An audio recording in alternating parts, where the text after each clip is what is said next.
Hey everyone, welcome to the Bridgepoint Podcast. I'm Pastor Matthew Peters and I'm here with Pastor Aaron Kaw.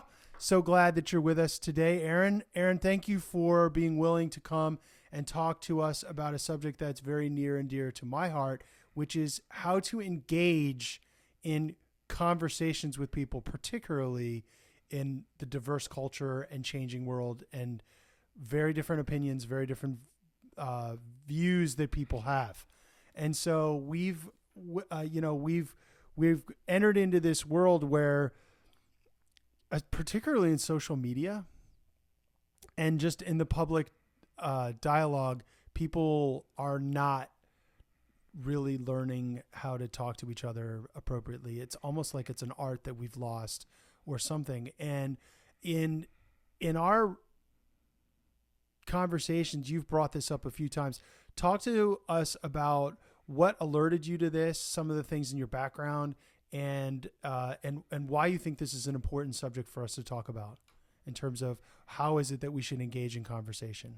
Yeah, absolutely. Well, first of all, thanks for having me on today, and it's an honor to get to talk with you about these things. Fantastic. Yeah, I don't know when it started becoming obvious to me that this was a problem, but it's pretty obvious to me now that it is. And I mean, it's really hard to even have conversations with people about even mundane things because we're not just like bringing different perspectives to bear on it. I think that's pretty normal. We don't even live in the same universe in a lot of ways. Like people have different facts, different understandings of different facts. Wow. Yeah. Yeah. And so, and that's not even a postmodern relativistic statement. That just is a statement of what it looks like. You have different facts than me. Yeah. Wow. There's this book I read. I actually didn't finish it. By Neil Stevenson called The Fall of Dodo. And like the setup for this book is kind of remarkable. He's one of the good science fiction writers in that he sort of investigates ideas and then you read it and you're like, wait, when did you write this? Because it's just so uncanny. Yeah, there's this like the start of the book is like there's this nuclear explosion that blows Moab, Utah off the map. Right, it's like a terrorist strike in the United States obliterates this tourist town, and except it didn't happen. But it takes like 48 hours because there was actually like an intentional attack, but the attack was to make it look like there was an attack. So like they cut the telecoms lines and like all of this propaganda started going out with like AI generated videos about this explosion. And anyway, it ends up like completely physically tearing apart the United States of America. Like the country, there's like a second civil war because people are divided over this issue. Yes, yeah. Wow. Because half the country believes that it's like it totally happened. Like you can't stop. And there's people who are like, I've been there. It's not blown up. And others are like, oh, you just bought into the propaganda. Right. You're like, no, I was actually there. Yeah. Wow. And so it's sort of like an investigation of how do you communicate across a perceptual divide that's so deep that you don't even agree about what is real. And yeah, like we've probably all had conversations with somebody. I had like 3 this week. Yeah. I didn't even know what to do. I just tried to stay polite. Mm-hmm. And one of the things that's really grievous to me, and this is a place where I think it's important, not just as like a sociological observation, but it's important for the life of the gospel. Like, how do we as Christians engage with this sort of thing?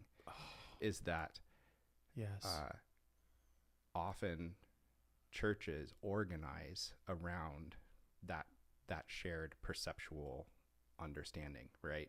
So you end up with churches that are politically and ideologically divided, or churches that are organized around a certain perspective on the world.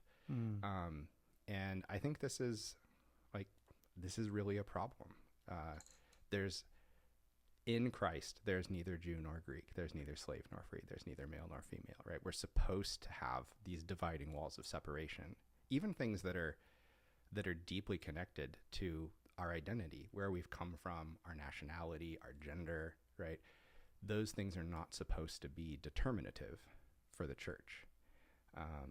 And so, yeah, like, how do we make the church into a place where we genuinely value each other, and across these differences?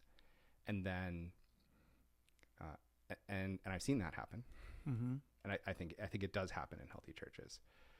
But then the second question, which I've actually got people in my church asking right now, which is, how do we talk to one another?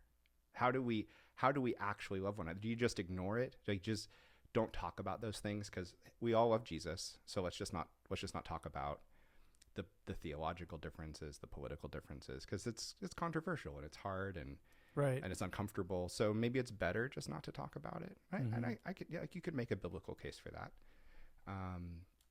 But I believe and hope Mm-hmm. that there's actually a better way to deal with these sorts of things. So, and I don't have, like, here's my book, this is, let me give you the 12 steps to have good conversations.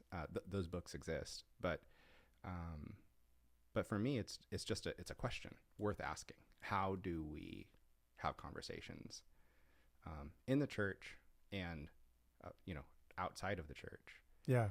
That genuinely demonstrate love and a commitment to truth, and charity across deep differences in understanding, deep differences in perspective, even differences in sort of like what we consider to be the ground of reality. Yeah. So I'm writing down some things here. I'm curious, how does social media play into this? Just because I have been on a journey of a sort of a love-hate with social media. I find social media fascinating. I think of the famous philosopher Jacques Ellul, who basically taught us that technology is not neutral, and that if you think it's all just advancements, you have a thing or two to think about. And so I know very little about Ellul, but the little that I picked up, I was like, hey, he's onto something here. And I watched the interfaces that people have on social media, particularly the advent of the Reel and TikTok, and then on the comments section to various social media posts. And I became so deeply frustrated with this. I reached out to one of my, the preeminent theologian that I studied underneath. I don't have his permission to share, but he's on the shelf over there. Okay. and I wrote him a small paragraph and just basically said, what's the deal with this? And his reply was, it can't carry the freight. The media can't carry the freight of what you're interested in. In other words, you're thinking in something that required an entire book of the Bible to address. In fact, multiple books will cross-reference these kind of things. In God's economy, he chose to communicate that. And people write entire books. As you know, books of the Bible are actually quite small. But books, hundreds of pages can be written about that. And these people are trying to settle the matter in less than 30 seconds. Mm-hmm. And he's like, it just can't carry the weight. I say can't carry the freight. Like, if you wanted to carry steel I-beams long distances, you don't do it on a wheelbarrow. Mm-hmm. You do it on a freight train. Right. And so it's like, and this can't carry it, just can't carry it. And then the secondary piece, or it can, right? You can. You can cut up the I-beam into little pieces, put it in the wheelbarrow. Wow. But you went there. But wow. But it's not the same thing anymore. No, it's not. Okay. Very good. And then the other piece is just the nature of the way people talk to each other. So I'd love to talk to you about social media interfacing and what it means as a Christian to you to talk about social media, and then back to the person to person. So I'll just relay a little story and then back to you.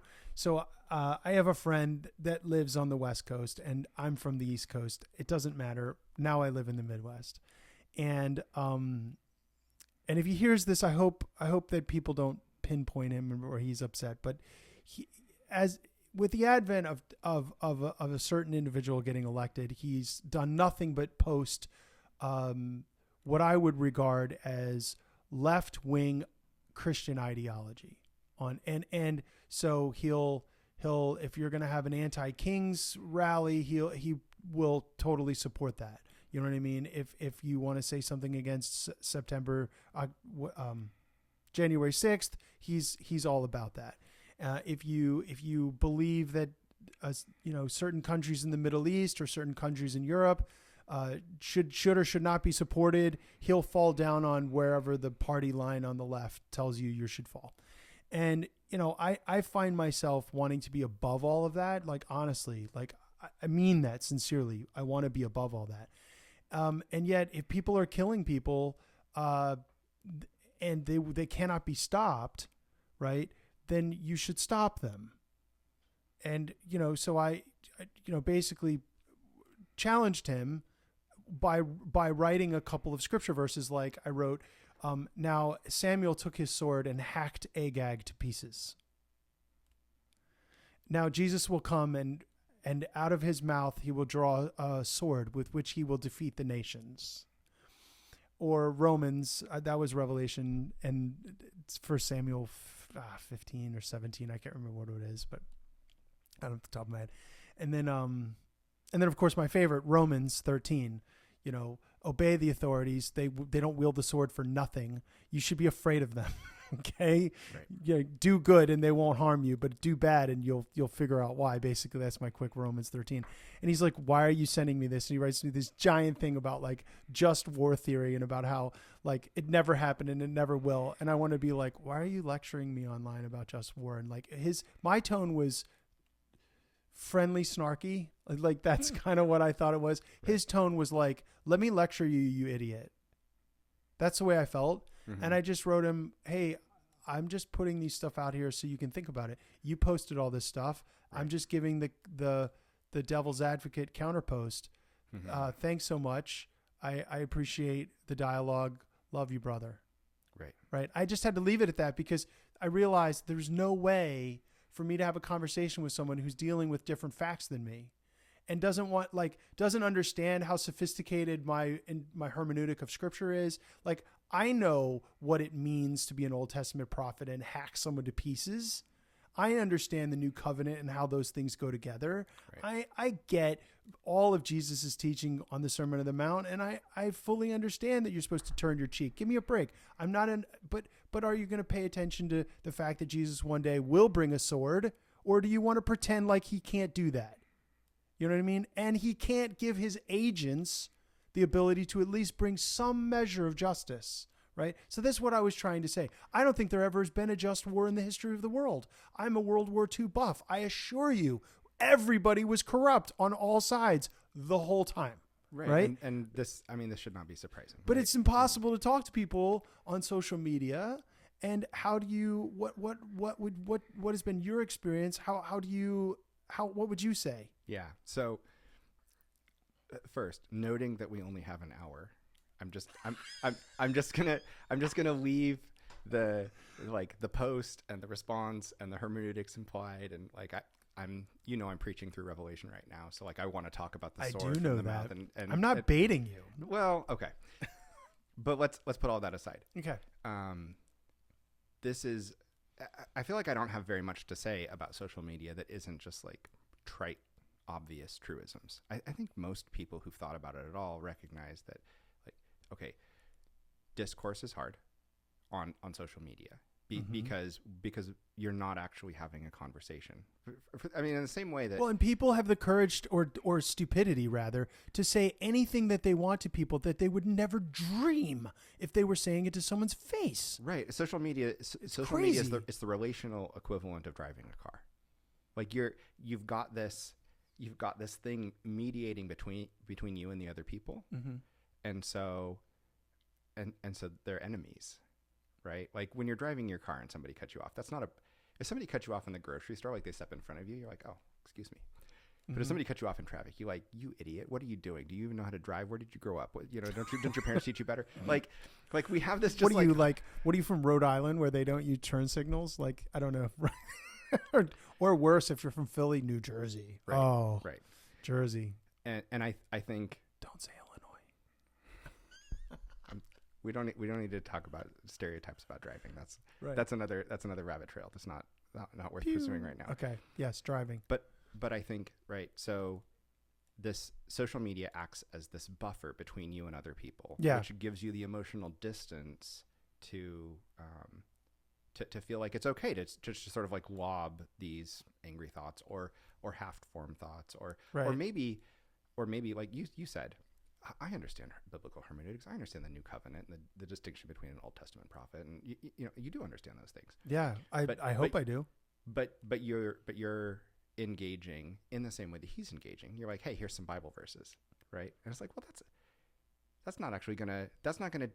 He might feel it as a rebuke, right? Well, okay, I haven't actually considered these things. And sometimes if someone's acting really in good faith, Yeah. a little nudge will cause them to sort of draw back. But I think it's reasonable. Like, I genuinely think it's reasonable for thinking biblical Christians to have very different opinions on foreign policy, to have very different opinions on, what is the appropriate level of defense spending that we ought to have as a country? What is the, what's the immigration policy is the real hot button right now, right? Sure, yeah. What is a humane, godly, biblical immigration policy in the United States? I think Christians can have deeply different opinions about that, and that we ought to engage genuinely with a desire to learn, with a desire to love one another, with a desire to hear. And I think that's part of when you drop a post into your Facebook feed or Twitter or whatever, you're not really looking for a conversation. You're shouting into the void. Yeah. So that's one problem with social media. And then the other one, I think there's lots of people who've talked about this a lot too. You get to choose your tribe. And in fact, there's now computer algorithms which are curating what you hear in order to sort of facilitate this echo chamber of like you engage with the stuff that gets you riled up. Yeah. And the voices that you want to hear and not the ones that you don't. And so we end up kind of whether it's self-inflicted or whether it's technologically inflicted, whatever, we end up in this place where we don't even hear the voices that are going to provoke us to really reconsider what we're thinking or what we're saying. And so, well, I get very frustrated because with sort of the algorithm world that we live in, and particularly with the way in which people will patently, like, if you were a thinking individual, you could not possibly come to the conclusion that you did, but you self-evidently cherry picked or produced this thing that is so ideologically driven that I can't even believe that you can't see that was generated. And this is true. This is true of the right and the left. Like, yep. And usually the talking heads are the chief culprits, and they're speaking to their base or whatever. And you're like, that is not what that person meant when they said that. Mm-hmm. How can you live with yourself by fomenting for an hour on your news program this cheapened conversation? But that's what they do. And it's deeply troubling. And then this instills in individuals this idea that everyone should think like me, and I should be able to quickly arrive at a conclusion on the matter just by hearing a soundbite, and could talk for an hour on that soundbite. And I'm just like, no, you can't. Like, that does not work. Yeah, and I don't think you can blame all of that on social media. I think. Oh no, I'm moved way beyond social media now. But I used to get this on talk radio and on the news media outlets, and you're just like, what? And I think talk radio is to blame. I think that television is to blame. I actually think churches are to blame. Like, I think this is a failure of biblical teaching too. That in our desire to make things accessible, right, or entertaining, there's all sorts of motivations for this, but there's not a lot of room for ambiguity, nuance, or humility, actually. Like humility doesn't make the ratings go up. No, in no your conflict, talk radio show, right? conflict, and these kind of emotions drive so much more. And honestly, who wants to go to church where the pastor says from the pulpit, I actually don't know about this. Like that's right. People would be worried about that, wouldn't they? I don't know. I've never. If I don't know about something, I will typically research, think, and pray until I feel that I have something substantive to say. I mean, I talk a lot, but I try not to talk about things that are out of my depth. I tell people that when I preach, and this is a little bit of field, I use what I call the iceberg illustration. So you only see 10% of what I know. All the rest is underneath the water. And the moment I get inverted, if I'm sharing 90% of what I know on a subject, I'm inherently unstable and I need to reinvert or whatever the right language is to go right side up because that's not the place of the preacher. I don't think the place of the preacher, this is just for me as a preacher, is to opine on things that I know precious little on. Like I should be opening up God's word and sharing them something that's helpful for the gospel.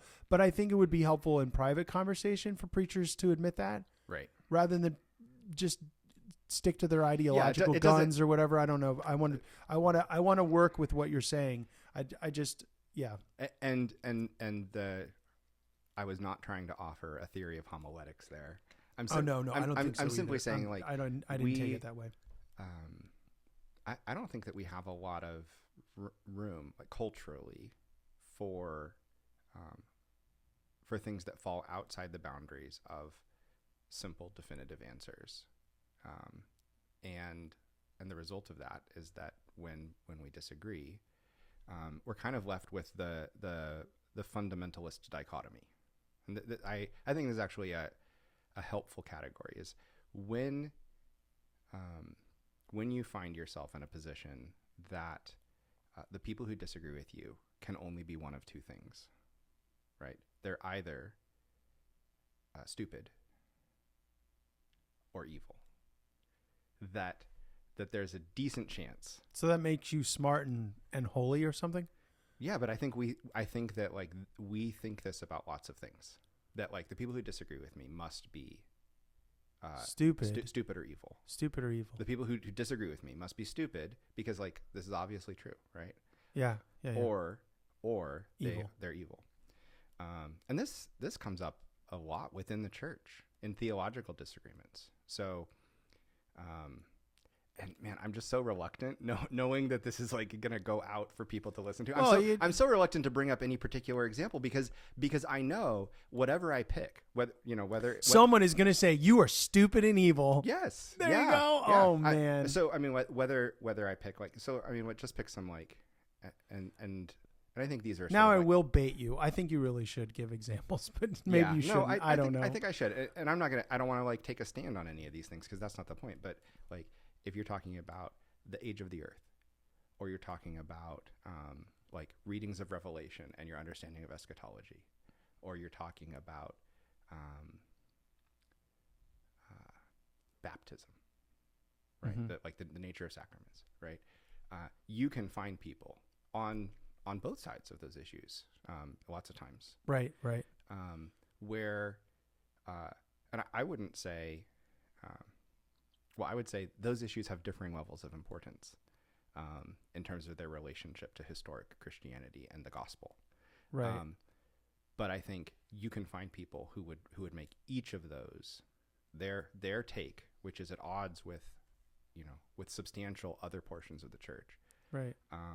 A salvific issue of first importance, and then therefore people who disagree with them are false teachers, evil, stupid, misled, whatever. Well, I think a lot of them feel that they make a logical connection between a deduction or a position that people take, and then they make a logical connection with necessary things that they hold to be at the core of the faith. And then they go, well, if you deny like this, like for example, I fundamentally am going to say that I am a creationist. Okay. That's what I'll fundamentally say. However, okay, I'm trained in the sciences. My father's a scientist. He's a PhD entomologist. Okay. And I have read a lot about science, and I've also read a lot about Revelation, and Genesis. And so, I've had people really pin me down, and they're like, listen, you've got to believe in young earth. And if you don't believe in young earth, or you really have to say there's absolutely no way that the Bible can mean this or say that. And then I say, well, I don't necessarily know that. I mean, I know a lot, and I think that that's a really interesting point of view, but I'm not going to like die on that hill. Okay. Like I'm not even at the place where I'm in denial of some of their fundamental tenets, right? I just won't go there and like die on that hill. In other words, claim that it's the absolute only position one can hold. And then, they're basically like, well, if you don't believe that, then basically you don't believe in any of the Bible. I'm like, are you kidding me? That doesn't make any sense whatsoever. And they're like, yeah, no, you can't. I'm like, okay, so are you going to tell me that like if a person doesn't want to believe in divorce, what Jesus teaches about divorce, or let's say sexuality, that they don't believe in anything about the Bible? And I'm like, aren't they just particularly rejecting a part of the Bible or a part of the teaching of Jesus at that particular moment in their life? Like I call it a dipstick moment. You're like, take a dipstick moment of when I was 22. It's going to be dirty. Okay. Not now. I have a completely different sexual ethic and even desire set than what I had when I was young. Right. And it wasn't because I was young. It was because I was rebellious. But it's like, yeah, you take these people and they don't understand. I feel like I'm taking us off the subject. But the point that we're making is that people are very rigid about these things. Or they can be. And I think that that's our tendency because it feels safe, right? Like you gather up a tribe around you who agree with you about these things. You all agree that they're important. Right. And then, right, there's a certain human instinct to have like some other that's a threat, and then you've got like a basis for your community. And I actually think that's dangerous to our life as the gospel community. Like if we're the people who rally around this particular reading of Genesis, rather than the people who rally around the gospel of Jesus, and it's like by conflating them, you can miss that you've turned 3 degrees to the left or 3 degrees to the right, and you're not heading north anymore. And so one of the questions that's really important for me is, and this is true in my church, like it's not Christ Our Hope is not a big church, but within this little community that God has gathered together, we have people with different views on gender relations, like egalitarian versus complementarian understandings of leadership, of God's design, different understandings of all sorts of political questions, different understandings about substantive theological issues, soteriology, etc. Right. And if the tendency of our culture, and I don't want to just completely drop the ball on the question that you asked, which is like, how does this relate to social media? But I think the first answer that I would give is, I think that social media has made this problem worse, and I don't think that it can be solved through conversations over social media. I think that it needs to happen. I think it needs to happen in real relationships, in person, because we're not just disembodied minds. Like we need to be in relationship and community first, and then we need to do the challenging and sometimes uncomfortable work of figuring out how to love genuinely people who disagree with us deeply about things that are important. And I don't want to say these things aren't important. Like, what does Genesis mean is hugely important. What is the right understanding of God's created order in male and female is hugely important. And it has all sorts of really important ramifications for how we live our lives, how we conduct ourselves well. And so how do you walk well with people who disagree with you about these things? because I believe that this is part of what we're called to do as the church. And there's definitely a place where we have to draw a line and say, this is an issue of first importance. And this isn't a thing about which we can disagree. I think it's really interesting that in 1 Corinthians, Paul is talking about all sorts of stuff that's like super controversial, right? How do you order worship in church? Sexual ethics, divisiveness, and like even an identity. Like 1 Corinthians is about like denominational divisiveness in Corinth is part of what's being addressed, right? I'm of Apollos, I'm of Paul, I'm of Christ. Those are my favorite people. I'm of Jesus. Oh, really? Okay. Yeah. But like a lot of the things that we find controversial and that we find it easier to separate over rather than to engage in love about, Paul is writing to Corinth to say, hey, you got to get yourselves in order about this. You're disagreeing about marriage. You're disagreeing about church discipline. You're celebrating the Eucharist in radically inappropriate ways, like very, very inappropriate ways. Right. But at the end of the letter, he says, these are the things that are of first importance. Jesus Christ was born and died and rose from the dead and ascended into heaven. I mean, he basically said, like, hey, this is the stuff that you cannot disagree about. All these other things that you disagree about, like, you need to submit yourself to Jesus in these things. And there's places where they were radically out of line, and he issues them corrections. But he's not saying, hey, you all need to be the same. I mean, even if you look at 1 Corinthians 7, I was really struck by this. I was reading this just a couple of weeks ago.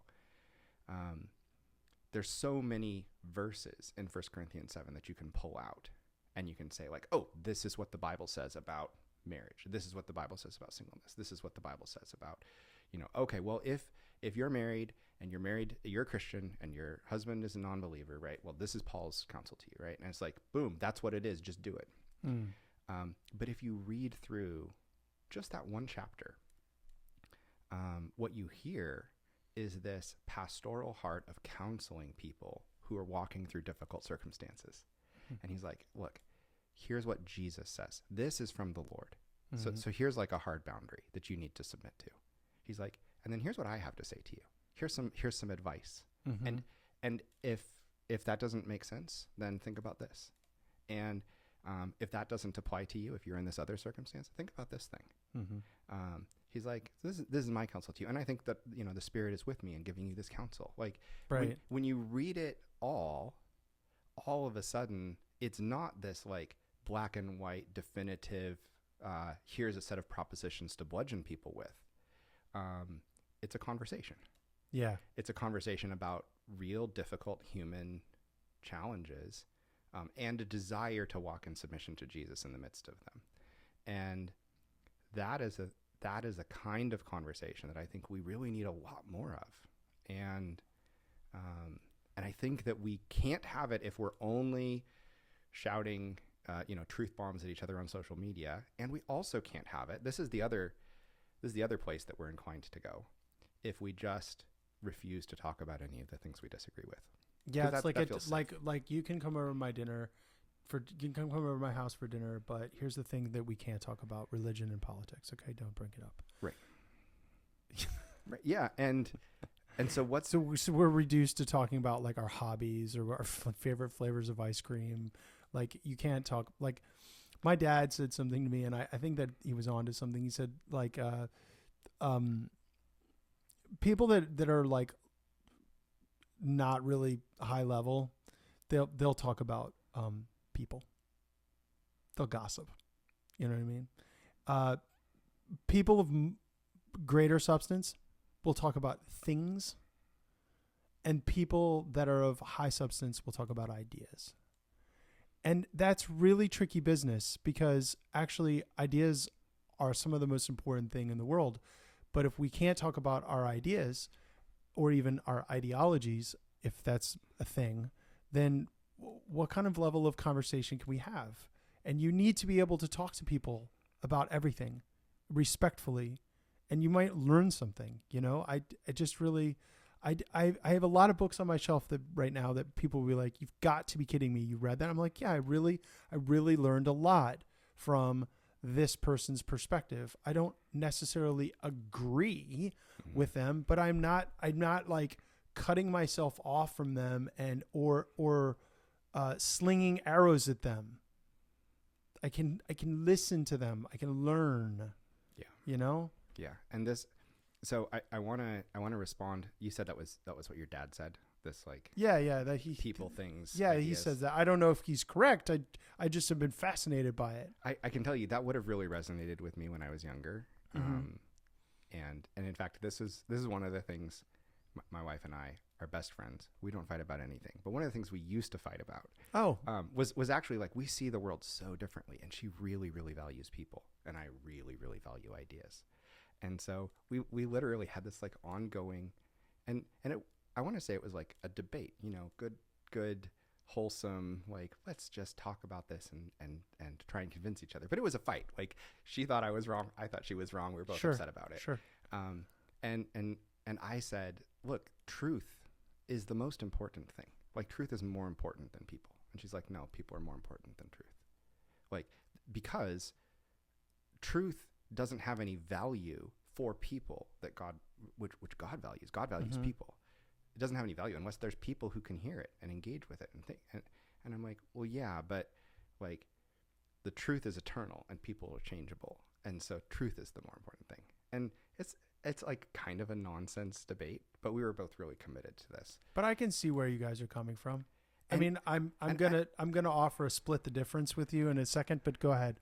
And the thing, like, no, I think there's actually validity in both of those perspectives. Exactly. Yeah. And I wouldn't actually agree that, like, oh yeah, talking about people in terms of gossip is, yeah, it's to be condemned. Like, this is a sort of easy out, whereas like, oh, I don't want to talk to you about something that might make me vulnerable. So let's just both make ourselves feel better by talking about that other person, how bad they are. Like, that's a conversational gambit that tends to work. Yeah. And feel safe. I think he's talking about like the people's capacities. So like, if you don't have a high capacity, then you're going to just resort to talking about, what Susie Q did yesterday on the playground instead of saying something more substantive. I mean, we can move on, but it is a very interesting thing. I would like to split the difference between you and your wife, or if you will allow me to interject. Sure. So Jesus says, Jennifer, if you're listening, this is the final answer. This is the final answer. Dun, dun, dun, dun. Okay. Jesus says, I am the way, the truth, and the life. Mm-hmm. Wait a minute.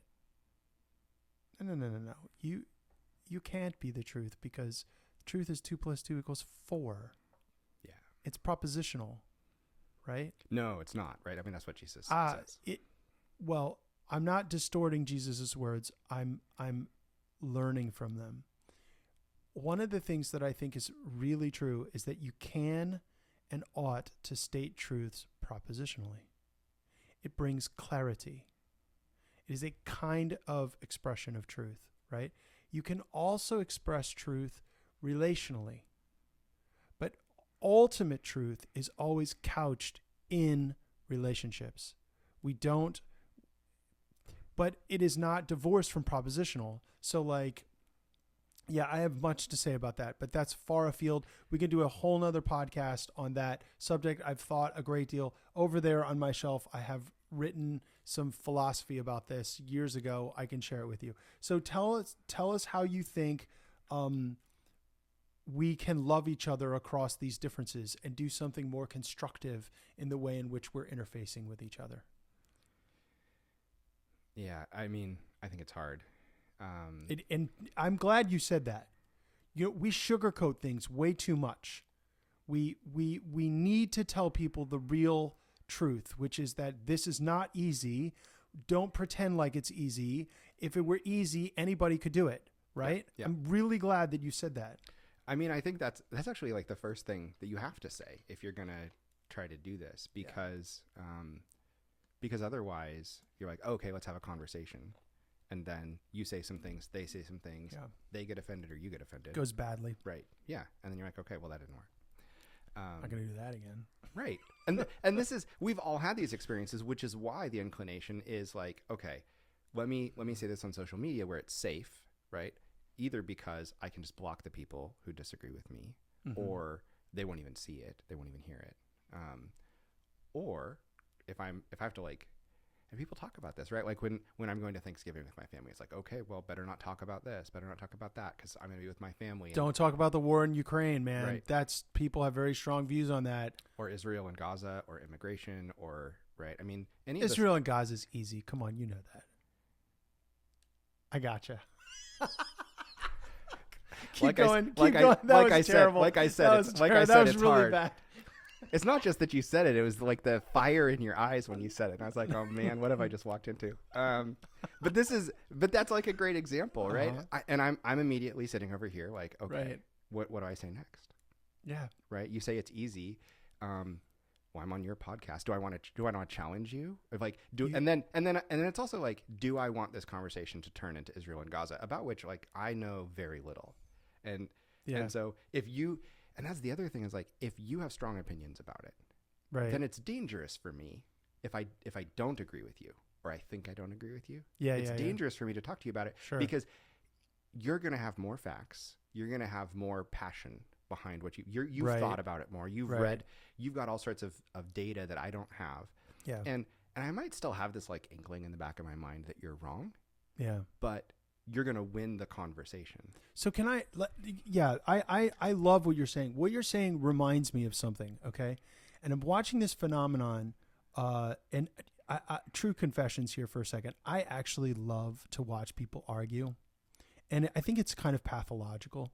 And so I will watch theologians argue with atheists. I will watch people on the left argue with people on the right. I will watch, mostly digested YouTube, and it's really fun when somebody like even if they're wrong, if they score a good point, you're like, good job. Yeah, but watch this. I'm glad that you mentioned this, because this goes to it's entirely different than say like a structured debate between someone like John Lennox and Christopher Hitchens back in the day. Those were my two favorites. Okay. Loved Christopher Hitchens on his side, and I loved Lennox on the other side. These were my two favorites. And if people diss Hitchens, I'd be like, be careful. Okay. But I'm watching something, and I've watched it happen on the right side of the politics and on the left. Okay. And they get all their factoids together. They get razor sharp tongues, and they just slaughter each other with their words. Yeah. And it's like, if I were to take out a razor, okay, this is a grotesque illustration. If I were to take out a razor and really quickly cut you, and now you're squirting blood, everyone would be like, oh, what a hit. What a hit. I'm sorry. Okay, so I was faster on the razor. I sucker cut you because you weren't expecting it, right? You didn't know that I had that razor. There's so many ways you could use this illustration. And it's like, wait, time out. When was that an expression of following Jesus? And so I'm watching these Christians on the right and the left, and they are horrible. There's some guy, and I'm not going to name him because he's just really becoming famous. And he has like this, I shouldn't say things. Okay, let me collect myself. He's combative. He's intentionally combative. He's combative. He's angry. He calls people names. He curses them out, and yet he has this depth of resource of his data that he brings to bear like a weapon. Yep. And you'll see a YouTube clip, such and such dismantles so and so, or such and such scores huge hit on, and this is all in the name of his Christian ethics. Yes. And I'm like, bro, that's the most not Christian thing in the world. And then on the other side, he's on the right. And on the other side, I have challenged people and gotten myself canceled because they're just fomenting all of these ideas that bring about more hate in our culture. And I'm sorry, I'm just going to have to show there's no way for me to talk about it intelligently. I do not think the more we talk about racism and the more we talk about our victimhood and the more we talk about some of this, let's call them systemic issues, the more we talk about these things, the more we will arrive at solutions. No, actually, we will just literally like take a wound and reopen it constantly reopen it, right? So I said to my one friend, I said, hey, do you realize that you're a Christian leader? And every time you post about this on social media, every time you wax eloquent on this issue, rather than bring about the healing that Jesus talks about and reconciliation, repentance, forgiveness, and so forth, you're just opening wounds of America. And I go, as a Christian leader, what are you doing? Oh my gosh, I got like, if you could turn words into a machine gun, I got 50 caliber, dude. Yeah. And he knew more than me about the subject. He had more data, and he buried me with bullets. And you know what? I'm going to say something that's really, really weird. I'm still right. And the reason why I'm saying that I'm still right about the right and the left is because what am I calling people to? I'm calling people to reconciliation and love in Christ. And I don't want to be arrogant. Like, I really don't. But it's like, how are we going to have these conversations if it's reduced to what bullets you have and what caliber of gun and how fast you can shoot someone? I just want to be like, dude, this cannot be. And it reminds me of when the Pharisees hit Paul. And he's like, how can you strike me when your law says that you shouldn't do that? Yeah. So, all right. There's a lot there that I want to respond to. Sorry, I went off for a no, second. No, I really did. No, you can tell I'm hot about this. It's all right. And I just want you to know my inclination whenever somebody makes like a definitive claim about this is how it is. Yeah. And this is partly from my time at St. John's, but this is also partly just the like stubbornness of my nature. Even if I agree with them, my inclination is like, we should talk about that. Like, I want to challenge you. But I do not want this to become a conversation about critical race theory. I would have done some different reading before coming here. I don't want it to either. Yeah. I just like so all that to say, here's the thing that I think like takes what you just said and turns it back towards this question that you asked, which is how do we actually go about having these conversations? Right. And I really like John Lennox for exactly this reason. Not just because of his debates with Christopher Hitchens, but because I think he embodies exactly the thing that is the antidote to what you just described. He engages in a way that doesn't just demonstrate, but I think actually embodies. Like, he's really living in a genuine care and respect for the person he's talking to. And there's a difference between winning the debate and winning the person you're talking to. Well, and if you listen to him, he certainly has zingers, like he does. Do you know what I mean? And that's fine. But, I personally have met him and I studied underneath him and like, he's a genuinely good guy. Yeah. Right? Yeah, he is. And that is not like, people say that, oh, he's really such a good guy. No, he's godly. Yes. And it shows. And so he'll sit down with an atheist like Dawkins or somebody, and they will have a perfectly civil conversation. Yeah, because he's not offended by the fact that they think something differently from him. Right. And he's willing to humbly engage. Like, he's very smart. He knows a lot about the things he's talking. He is scary he's smart. Scary smart. Yeah, he is. But he's willing to talk to them, to let them speak. Yeah. And to hear what they say, and then not just like straw man their argument, dismiss them, bring some data to bear to dismantle it. Yeah. He's like, okay, you just said this. I agree. Let's think about that together, and let me tell you why I think that's actually very important. And so he like engages empathetically. So can I pause you for a second? I want the listeners to hear what you just said. He did not take offense. Yeah. I really feel like first thing you said that I think like people should just like repeat to them like 100 times, repeat to themselves. This is not easy. Mm-hmm. If expectations are everything, that's a huge expectation. Second, you don't have to be offended. You do not have to take personal offense. If the car cuts you off, you do not have to take it personally.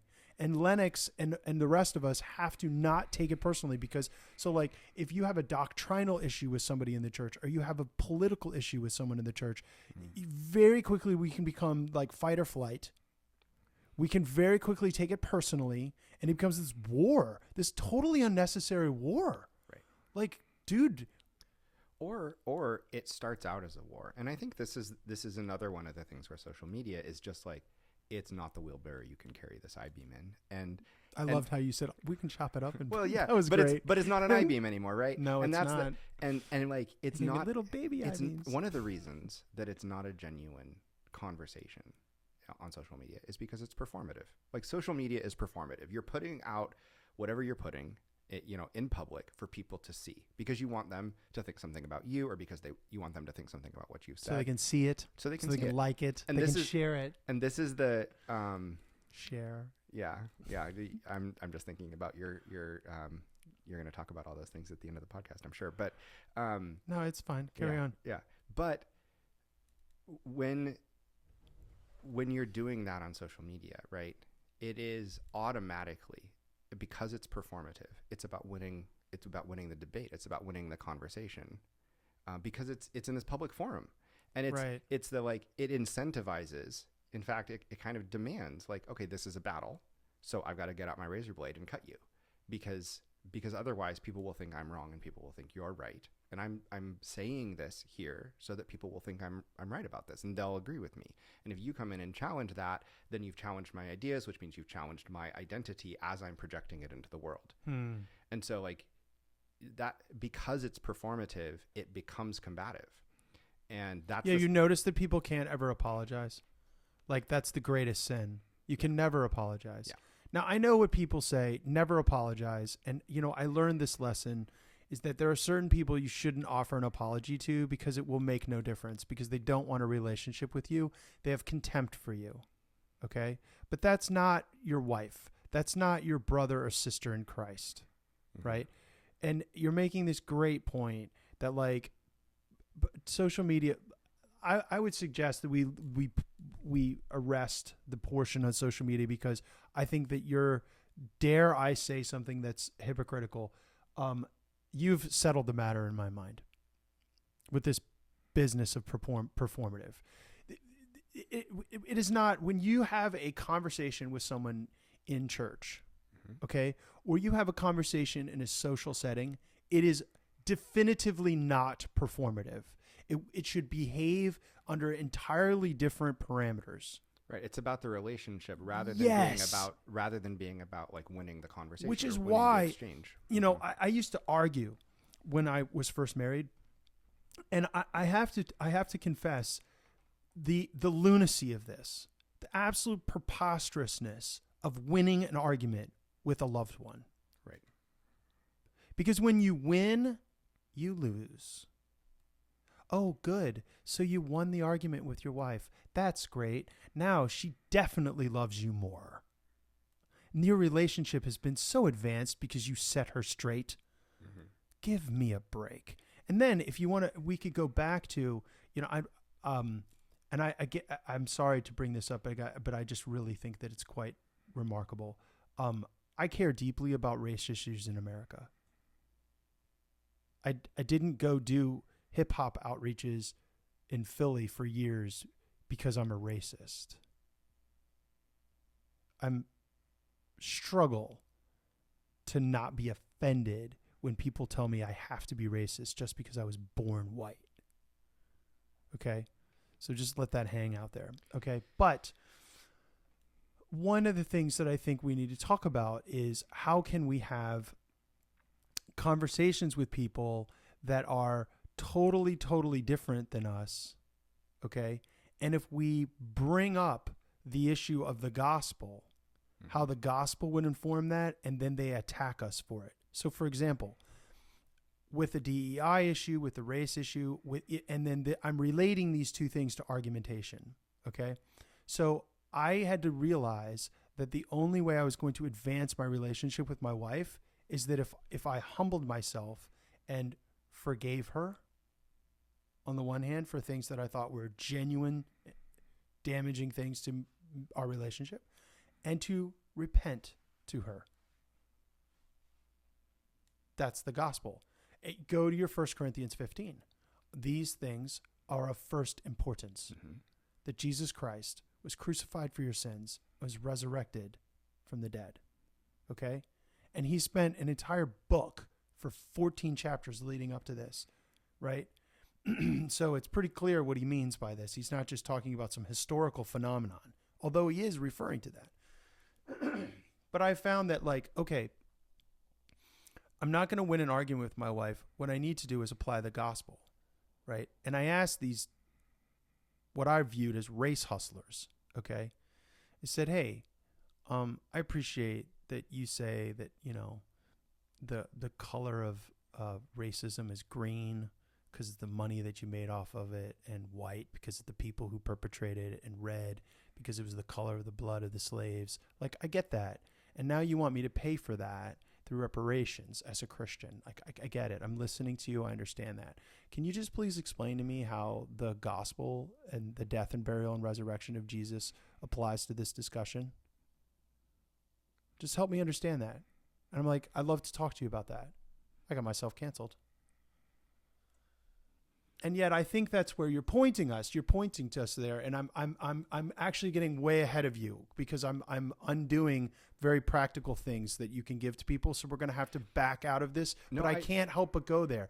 What do you do with a person who won't go there with the gospel, and they are entrenched? They dig in, okay? Because I go full on just war on these people, okay? And it probably isn't helpful. Well, so I think, as with almost everything, it's complicated, right? There's not like this is the answer to that question. Mm-hmm. I think there's a difference between relationship and public engagement. Like, I do think, and fun facts, I did it privately. Okay. I did it publicly too, but that's okay. Yeah. Maybe we could talk about the argument.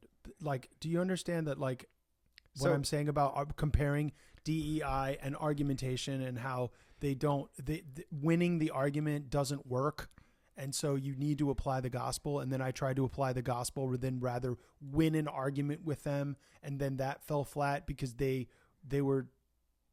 challenged their ideology, I guess. Yeah. I don't know very many stories of people who were convinced of the gospel by being, by having it definitively demonstrated to them that they were wrong. Logically, right? Like, sure. And there are, I'm sure, examples. I mean, there's a lot of people in the world, right? But I don't think that it should be surprising or unexpected for Christians to be, well, Jesus says, don't be surprised if they hate you. They hated me first. So, like, I don't think that it's actually our job to be, to like make everybody agree about things. And I don't think that we can. I do think that, that we're called to winsomely, speak the truth in love. And I think that we're called to engage in genuine relationship with everyone who will engage in genuine relationship with us. And I suppose this goes full circle because it's hard. It is. It's hard. It is. And it's not just, I mean, like, I think you've gone to the sort of like very challenging case here where it's like, well, how do you engage with somebody who's, you know, teaching a thing that you, and I think I would say engaging with a false teacher, particularly for you as a pastor, like, you have a responsibility to engage publicly with false teaching in a way that's different from, like, that you have a distinct responsibility towards that. That's a very, very different question from how do I engage as my brother, you know, as a brother in Christ with somebody sitting next to me in the pew who thinks something totally different from me about current economic policy in the United Right. States. So, okay. So first we've So you so I want to get like at this. gone to the very hard I mode shouldn't version do of that this. because I'm emotive. but I think it's an interesting case study. Okay. So let's talk about the person in the pew. Okay. So what we've discovered is, number one, it's going to be hard. Mhm. Okay. And what's the second one? I'm falling flat. Oh, I haven't been trying to make a list, but I think one thing that's emerged from the conversation we've been having is that there's a real distinction between trying to win the argument and trying to win over the person you're talking to. And I think a lot of what we have modeled for us in public discourse, whether it's in social media or YouTube debates or whatever, Right. is like, how do you engage to win the argument? And the answer to that is actually like, talk fast, have lots of data at your disposal, be able to think quickly enough to, dismantle the arguments of the other person. Fluster them so they feel gotcha'd. And some people are really good at this. Whether they're clear thinkers or not, some people are really good at this, and they can win the argument. They appear to win. But how many people who win the argument have convinced the person they're talking to? No, they lose. And how many people who win the argument have learned something from that conversation? And so, like, the first thing I would say, it's going to be hard. And what are you trying to do? Because you said, I remember what it is. You shouldn't be offended. Yeah. Okay. What are you trying to do? What are you trying to do? Like, if we're called as Christians to live in love, this is the mark of the church, that we love one another. Right. How do you live in genuine love with people that you disagree with about things that matter? Yeah. That's the hard question. And you need to be okay with the fact that different people are different for good reasons, not sometimes for bad reasons, but also for good reasons. You need to have a humility that's willing to listen. Yeah. And that's really hard too. Yeah. And you need to have a humility that's willing to listen with an openness to the fact that you might actually be wrong about something important. Ooh. Whoa. Because if you can't enter into the like, if you're like, okay, I want to have a good conversation with you. I mean, I'm clearly right and you're clearly wrong, but let's have a good conversation. Well, I'm just devil's advocate here for a second. You know what? I don't know if I want to go here. I'm going to do devil's advocate. All right. Okay. But I just want to cap out this genuine love.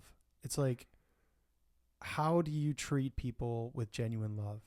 What's the methodology that we need to go about? So, for example, this may fall flat for some people, but as a parent, I think by the time this podcast gets published, the world will know that my daughter got engaged. Oh, congratulations. Thank you. We are over the moon excited about this. The entire family is basically saying, thank you, Jesus. This is the coolest thing that ever happened. The young man is just spectacular. Very, very excited. Okay. But so that is to say that my daughter is an adult. Okay. And that my parenting days are different now than they were when she was a little girl. And I look back on some of the things that I did as a parent and cringe. Mm-hmm. Now, to be sure, I never parented a little girl before. So it was a first time for all of us. Right. But I look back and I go, okay, so like, let's say my aim was to help her mature and develop. How did that go? Like what I actually did. Mm-hmm. I will share. This is a famous story. Okay. And I think it bears just to the point. And lest I lose my way. Okay.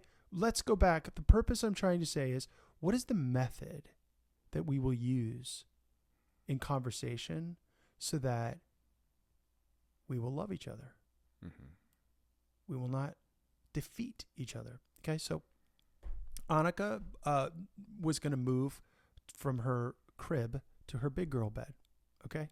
And so what she did is she flipped her lid and screamed at the top of her lungs till 2-3 in the morning. Now on the third night, we didn't know what to do.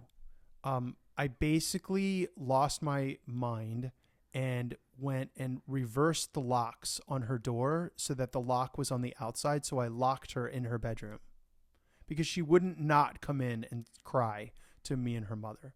And I look back on that with, I feel so ashamed and stupid because my goal was to help her mature. She couldn't sleep in her crib anymore. She was too big for it, but she loved it. Right? Here's what I would do now. Do you know what I would do now? I would go and lay down next to her in her bed and sleep there. Sleep at her side until she felt comfortable. I would not tell her, Mommy and Daddy are tired, you're tired, go back to bed. I would not do any of the things that I am ashamed because my method did not actually achieve. We found her asleep at the edge of the door the next day. I opened it up. She had her little blanket and she was curled up right there on the threshold of the door. She remembers this. Now, we laugh about it now. It's funny now, but it's not funny from a philosophical parenting point of view. How many things are like these conversations? We claim that we want to love people, but the things that we're doing, we just don't have a capacity to see. That is not advancing love. Am I making any sense to you at all? Absolutely. I mean, I know you're a parent with grown children, so I'm pretty sure. I'm actually thinking about my son and how difficult it was for him to go to sleep. And the things we do as immature young parents that I wish I could take back. Relate this to our conversations. What are some ways in which we need to treat each other methodologically so that we will love each other, so that we'll actually listen to each other? I mean, I can't help but think when you ask the question, how do we genuinely love one another? Of Jesus' conversation with somebody about this exact question, right? Like, who's my neighbor? I'm supposed to love my neighbor. Yeah, because he wanted to justify himself, right? Right. And like Jesus did a thing that if we understand who the Samaritans are, they're heretics. They're people who worship God, and he never says, "Oh yeah, it's fine. It's totally fine. Like you have disobeyed the commandments of God. You worship him outside of the temple. He doesn't say that's okay.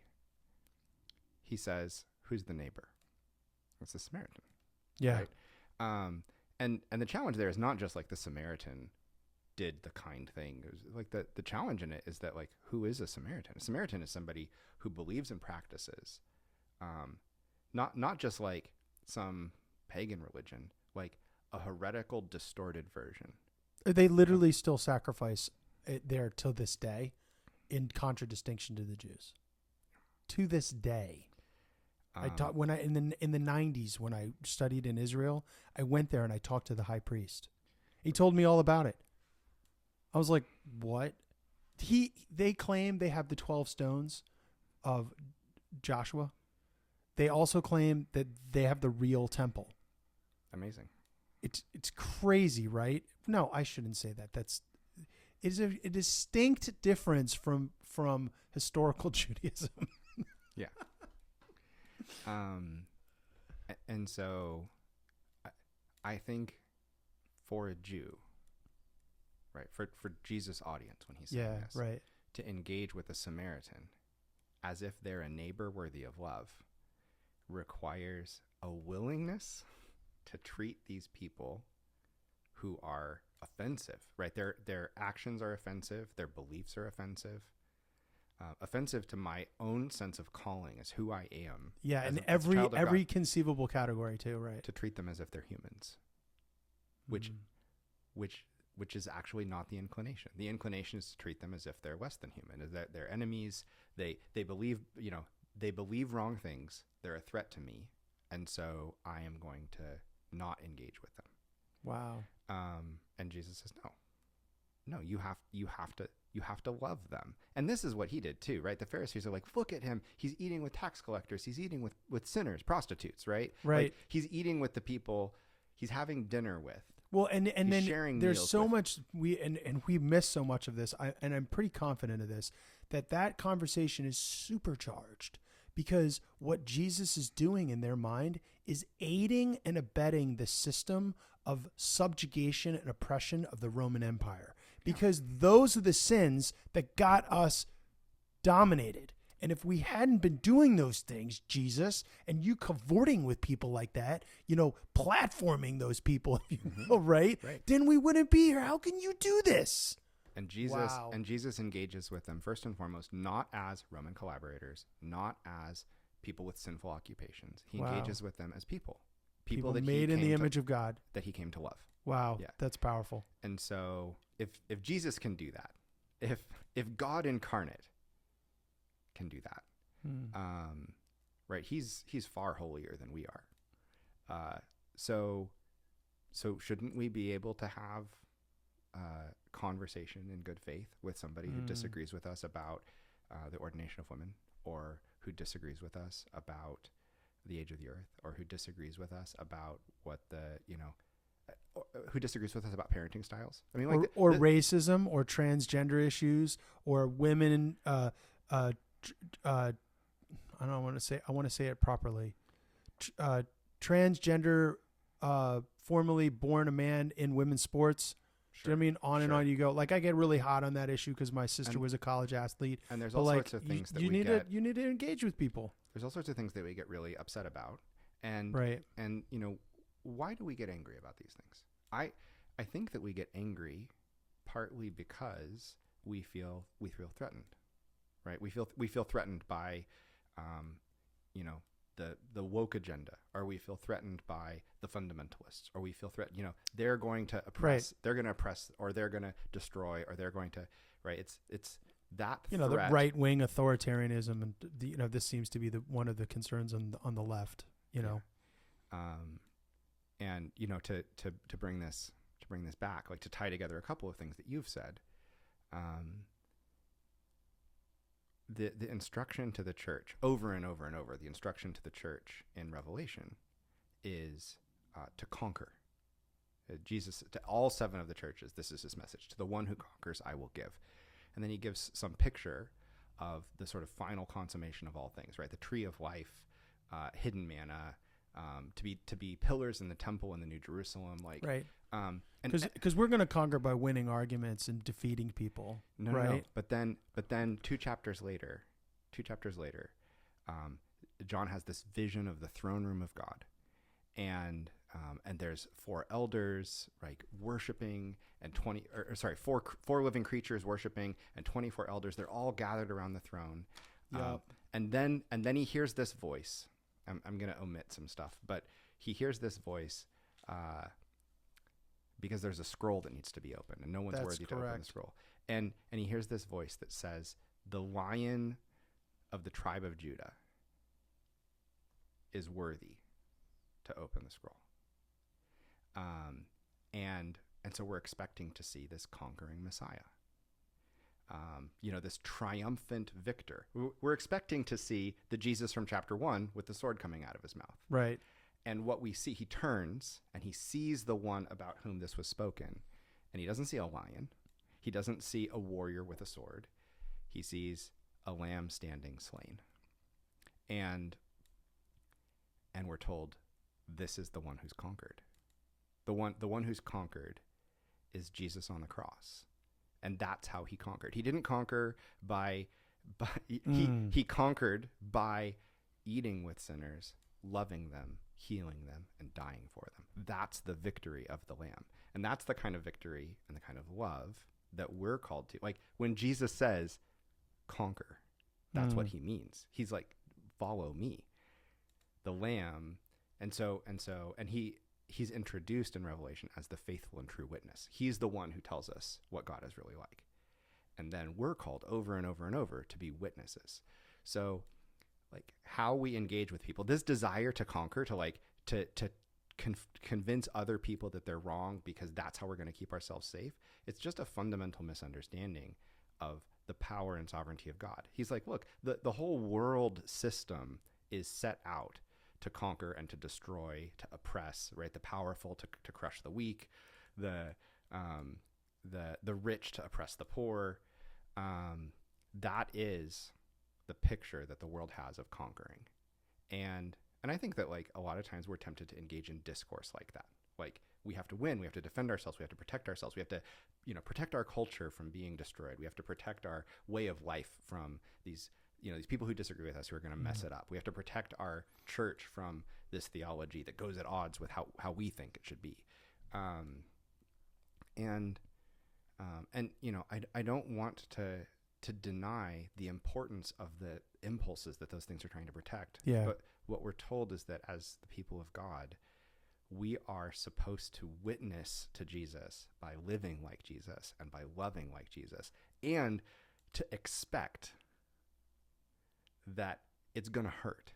Like that actually the thing we're called to is patient endurance. And that if we're living faithfully, we shouldn't expect it to be easy. We shouldn't expect it to be comfortable, because this isn't the place we're supposed to be comfortable. This place is ruled over by powers of darkness that are operating in these paradigms of conquering, like the world's version of conquering. And we're called to live under a different regime. And so like, how do we as the church live in this? I think one of the ways that we do it is by loving each other in the midst of our differences. I think that we need to have conversations to do that. Like, I think we actually have to be in relationship with each other in order to do that. And not just conversations about our hobbies or books but conversations about the places where we disagree. Because, this is another thing that I think, we don't think about a lot. Like, what is the Bible word for what we're supposed to do in conversation? To edify one another, right? You let your speech be edifying. Yeah. Which means, like, okay, so God tells us that we are being made into a temple. And to edify means that we are building each other. Like, one of the ways that God accomplishes his mission in the church is for us to engage in love with one another, with our words, to build one another up. And that is part of the process of formation, where we are being changed more and more into the image of Christ. And so we actually are denying ourselves the goodness of God if we hold ourselves back in relationship in those places where it's hard. Like, those are the places where we're going to have to grow. We're going to have to, like, I'm going to have to learn how to love you even though we disagree about this important thing. I might have to change my mind. You might change your mind too. But, like, if I engage with an understanding that God has called us to relationship in the midst of difference, and that this is part of the holy work of being a Christian, not so that I can conquer you and convince you that you're wrong, but so that I can participate in what God is doing in you and in me, with open hands. Like, yeah. And that is, this is part of the way discipleship happens in the church. Like, we need structured discipleship. We need teaching, and we need biblical theology, and we need practices of prayer in our lives. Like, we need all sorts of stuff. But one of the things that we need relationship, like genuine relationship with each other. And we need to live in the true diversity of the church that God has built, not the ones that we build for ourselves in our little silos, but the church that God has built. Like, the people who name Jesus should be in conversation with each other in love. Wow. Do you know what I think? What? I think that's a great place for us to land the plane. Okay. Bro, that was remarkable. I can't thank you enough for coming on the podcast. I think we should definitely get together again and have another one. I'd love that. I think there's a lot to be said. So thank you so much for coming out. It was a delight. Yeah, thank you for having me. It was super cool. So, hey, everyone. Thank you so much for your time. Really appreciate you tuning into this. Again, if you like this Bridgepoint Church YouTube channel and us on Spotify, please share that with people, like it, subscribe, do the whole social media thing, even though we kind of ditched it today. But till the next time, keep your eyes on Jesus. Let's follow him together.